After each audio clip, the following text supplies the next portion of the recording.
UFC 294 just wrapped up, and guys, I'm going to go through every single fight and just give my thoughts on it. Because honestly, this was one of the cards that I enjoyed most throughout the year. The main card was lacking just a little bit because of like the quick finishes and the weird thing with Johnny Walker and all that, but regardless, the prelims.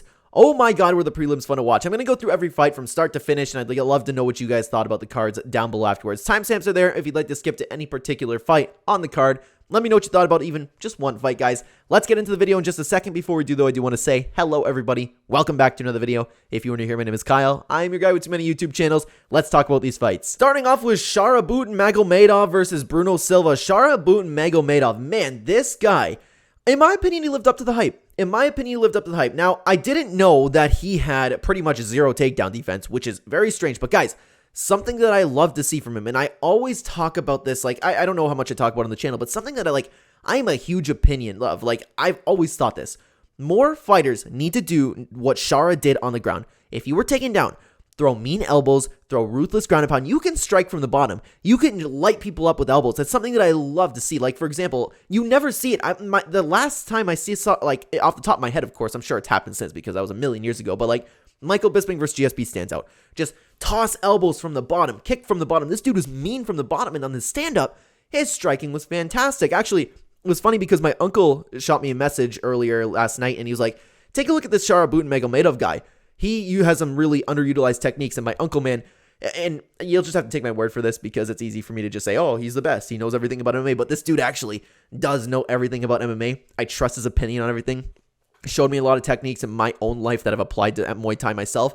Now, he messaged me and was like, this guy is the real deal. And I was like, okay, I really need to pay attention to Shara Magomedov now because my uncle called this nobody named Conor McGregor back in the regional scene. Same with John Jones, called them both to be champions. Look what came out to be. And every single time this guy, my uncle tells me that to look out for somebody, I'm like, I'm looking out for somebody. So he had a very good performance, in my opinion. I'm excited to see him again. Now, a lot of people were saying he got exposed, to be honest with you. I don't think that's the case. Yeah, he could work on the takedown defense, but I honestly think he could be a problem. His mean fighting style is something that you don't see too often, and I was very impressed from what I saw from him when dealing with a hole in his game, that being the takedown defense. Now, it's probably only going to get better as time goes on, but this dude, in my opinion, could be a very big problem. Now, speaking of fighters on the come up, that brings us to Victoria Dudakova defeating Jinh Frey by decision. Now, to be honest with you, I was happy with my bet on this one. 1.5 rounds, easy peasy for that, but Victoria Dudakova, man, she got a little bit exposed. Now, I've been hearing a little bit of her fighting with staph infection. If that's the case, that's horrible. That is so irresponsible, and that puts every other fighter in danger, which is insane to me. I don't know how true that is. I just saw that floating around, and I didn't really keep up on like the MMA news since the fight card happened. Regardless, I mean, she's your typical WMMA fighter. I thought she was going to steamroll Jinh Frey, but that didn't even happen. She got a nice win and looked okay doing so, but she's nothing special to look at in the division, to be honest with you. But somebody who I would like to take a look at is both Mohammad and Nathaniel Wood. Now, Mohammad got a close decision victory. I personally thought it could go either way. It was a very good fight. In my opinion, this was fight of the night. I was constantly going like, oh my god, whoa. Now, I do think that the nut shots actually really affected Nathaniel Wood because those were real bad, man. They were real bad, excuse me there. And Nathaniel Wood, he's such a dog, man. He got up after that nut shot, knocked down Mohammad. Like, I absolutely loved watching both of those guys perform. Now, Mohammad, I took away that he is going to be a little bit of a problem in the division. I wasn't sure what to think of, but I do think that he is the real deal now. I still believe Nathaniel Wood's the real deal as well. Like, if that fight would have went 10 more seconds, Nathaniel Wood would have gotten a TKO on the ground. Like, I wholeheartedly believe that. So, the fight was back and forth. Nathaniel Wood obviously finished stronger, but I do agree with the decision in Naimov actually getting the W there. This dude is powerful for the division. Very good striker. He has a decent all-around skill set. Like, I liked what I saw from him. This dude is really, he really got in there and imposed his will to win. Same with Nathaniel Wood. I love watching both of those guys fight. Fight of the night for me. Absolutely enjoyed it. Moving on to the next fight. Whoo! Mike Breeden taking on Anshul Jubli. Now, I thought Anshul Jubli would win this fight. I thought he would coast his way over to a decision, possibly getting a finish.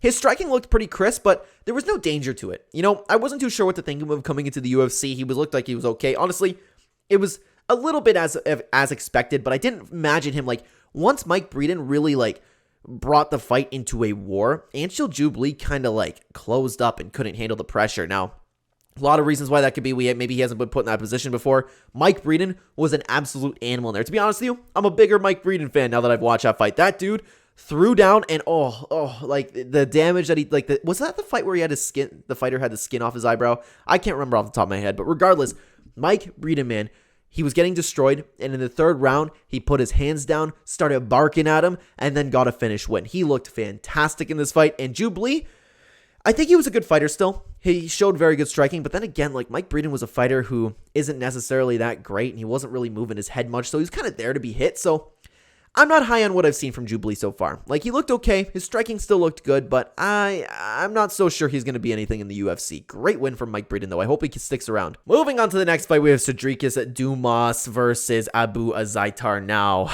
this fight was boring. I can't believe Dumas won again. That's two completely unimpressive performances to me in a row. I am definitely going to be betting against Cedrikus Dumas next time I see him.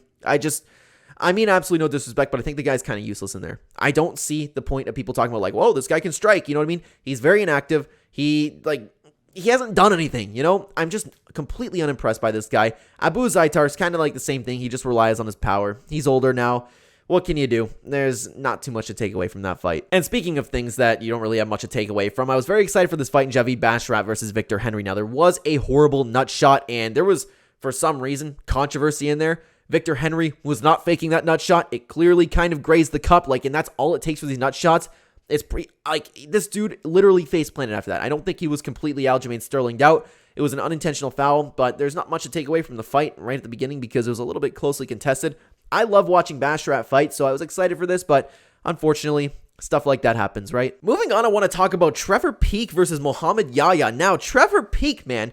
Trevor Peek didn't come in there and just swing. He actually utilized some technique, which was very interesting to see with Trevor Peek. I couldn't believe what I saw. I was watching this with my brother, who's a little bit more of a casual fan, and then he came upstairs when Trevor Peek was fighting. He's like, oh, is that the standing hammer fist guy? And he was all excited to sit down and watch with me, right? Because Trevor Peek usually just puts on chaos, of course, right? But he didn't this time. He actually stayed composed, and he utilized wrestling. Like, what's going on with Trevor Peek? He got a nice technical decision win. Well, I don't want to, I'm careful when I say technical, right? He still threw his, the punches where he throws and then throws the back. He throws a standing hammer fist. It's really fun to see from Trevor Peek, but honestly, this dude might be evolving his game. It's something to pay attention to. And then we had a very fun fight in Mohammad Mokaev versus Tim Elliott. Now, I put some money on Tim Elliott just because I liked his chances for the odds, okay? I wasn't sure that he was going to win. I did pick Tim Elliott to win, but I was like, you know what? I'm not so sure he's going to win, but I think he's going to win, so I ended up losing on that. I love the 5-1 odds on him, and I thought he was going to win at the beginning of the fight. The pressure was actually getting to Mohammad Mokaev. He was working for Tim Elliott, but of course,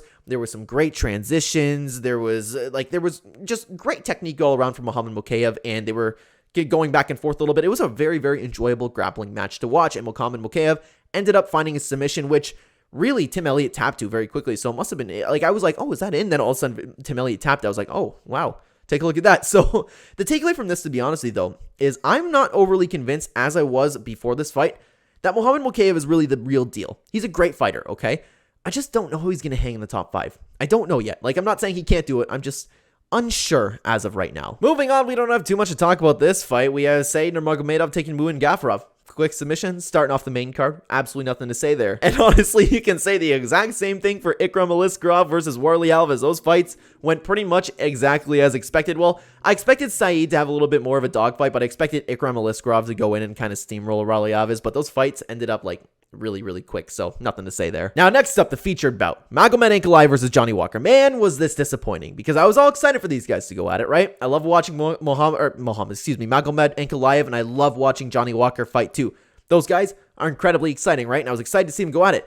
But then, the foul. First of all, the foul, I was like, well, I mean, it could have been a foul. It was a foul, but I get that it didn't really graze Johnny Walker, dude. But then, the doctor called it. The doctor called it. Johnny Walker was totally good. And they're talking about, well, he wasn't answering me. There's a language barrier. Johnny Walker doesn't speak perfect English. How could you possibly expect this guy to answer you? And as far as I know, he said he was in the desert, which, regardless, you can't expect just a response from this dude if it's a different language from him. I don't understand that. It was a horrible stoppage. Chaos ensued after that, and it was just a whole crazy situation. I hope at least we see a rematch of that. Dana White said they'll take care of it, so I don't know exactly what that means, but hopefully at least both of them, well, they'll both get paid, but you know what I mean. Hopefully something good comes from it. And then we move on to the co-main event, Khamzat Chimaev versus Kamaru Usman. Guys, I am no longer convinced Khamzat Chimaev is a real deal. I think he's a good fighter. I think he's a very good fighter. Kamaru Usman was off the couch in a weight class that he's not familiar with, and Khamzat Chimaev couldn't finish him. He couldn't finish him. Kamaru Usman did nothing in that fight. He laid there and did absolutely nothing. On the stand-up, he barely threw any punches. Khamzat Chimaev could not finish him. Now, I see that there's a little bit going on here that Khamzat Chimaev hurt his wrist. If that's the case, okay, you know what? I'll excuse it. But regardless, I didn't like what I saw from his gas tank either. Khamzat Chimaev clearly slowed down after the first round. This dude comes out like a tornado at the beginning. Looks fantastic. He was toying around with Usman, it looked like. But regardless, like, I am completely unimpressed by Khamzat Chimaev.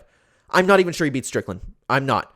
I'm really, really not. So, Khamzat Chimaev got a good win. He was my lock of the week. I had money on him. Thankfully, he definitely he took care of the situation. But Kamaru Usman, man, if you can't finish Kamaru Usman, who looked like that, that's an issue in my opinion. And this brings us to the main event. Islam Makhachev versus Alexander Volkanovski. Volkanovski didn't look good. He didn't look good going into it. And this fight went exactly as expected for me. I'm a big Volkanovski fan. This completely damages his legacy. I don't even know if I can consider him the greatest fighter of all time anymore, because like losing to Islam twice, losing to get the second belt twice, I understand it was on short notice, but this still damages your legacy. He didn't look good. He got finished. He got flat out finished in this fight, man. This is what I was worried about. It hurts, but I don't dislike Islam Makhachev like a lot of people do. I'm actually an Islam Makhachev fan. I like the guy, but I was a bigger fan of Alexander Volkanovski. I wanted to see him make history, and of course, he couldn't pull it off. Like, how could you expect that? The dude came in out of shape. He came off the couch. He came off of surgery. How are you going to beat Islam Makhachev that was training for the greatest Charles Oliveira that we've ever seen, you know? So, the fight went exactly as expected.